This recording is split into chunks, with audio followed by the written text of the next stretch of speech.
Hélène de Fougerolles, bonjour. Bonjour. Alors, qu'est-ce qui vous attire le plus au Costa Rica? Est-ce que c'est plus l'ambiance caribéenne, l'atmosphère, la musique, ou est-ce que c'est plus le côté zen, nature, bien-être?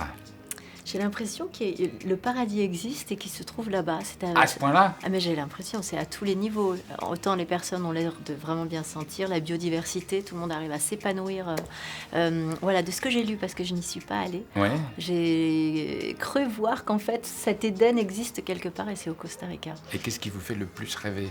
Alors c'est quand même la biodiversité, de se retrouver avec autant d'espèces d'animaux, de la faune, même la flore, je trouve ça incroyable. J'ai vu qu'il y avait un quart des papillons de la planète qui étaient là-bas, à cet endroit-là. Ah oui, vous avez repéré ça? Oui, c'est bête, mais alors moi les papillons, quand je me retrouve dans des fermes de papillons, ça doit être un truc de petite fille. J'adore ça, même si les chenilles font pas forcément rêver au départ. Je trouve que c'est une belle métaphore de ce qu'on peut devenir. Voilà, puis j'adore aussi faire du snorkeling et de savoir qu'il y a des dauphins, des baleines, enfin des tortues, que je crois qu'il y a je me suis un peu renseignée, hein, mais il y a, je crois, 5 espèces sur 7 de tortues qui vivent là-bas, qu'on peut trouver là-bas. Les tortues luttes et tout.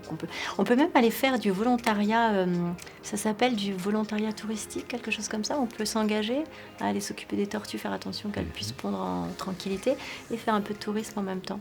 Alors, le snorkeling, la forêt? La forêt aussi, avec tous ces animaux incroyables qui sont apparemment très accessibles. On peut se croiser des singes, des haras, des oiseaux incroyables. Des haras? Qu'est-ce qu'un hara? Je crois qu'on dit haras et pas haras, c'est les perroquets incroyables. Ah oui. Ouais. Je crois qu'ils font plus d'1 mètre, j'ai cru voir, c'est un truc de fou. Bon bref, je déteste les zoos, je ne veux pas aller dans les zoos parce que je ne veux pas cautionner les animaux enfermés, de me dire qu'on a accès en fait à toute cette diversité en suivant juste, je pense qu'ils ont vraiment fait en sorte que les touristes puissent accéder sans déranger les animaux et en même temps aller dans leurs habitats et de voir un peu comment ça se passe.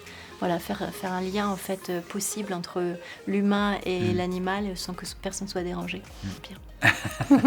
Et comment vous verriez votre séjour en dehors du snorkeling et de la forêt? Qu'est-ce que vous feriez au quotidien? Je suis très embêtée parce que depuis que je me suis renseignée, je pense que je ne pourrais pas partir moins de 3 semaines. Ah bon? Parce que j'ai vu qu'il y avait des volcans, j'ai vu qu'il y avait tellement de choses à aller voir. Donc autant j'aime beaucoup la mer, mais j'aime beaucoup me baigner.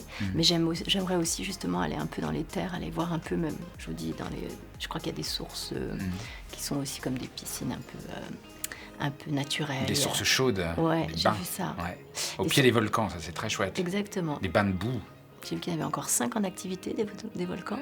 Donc même d'aller voir un volcan en activité, je trouve ça fou. Bon, bref. Donc c'est vraiment très divers. Il y a plein de choses à faire, à voir, et même avec des enfants. Moi, j'ai ma fille qui a 17 ans qui commence à s'intéresser aussi à tout ça. Qu'est-ce qu'elle ferait, votre fille, au milieu de tout ça? On pourrait en même temps un peu visiter et en même temps prendre le temps d'aller voir les animaux. J'aime vraiment beaucoup aller découvrir ça avec elle. Une espèce d'Éden là qui existe et on nous a rien dit en fait, on nous l'a caché.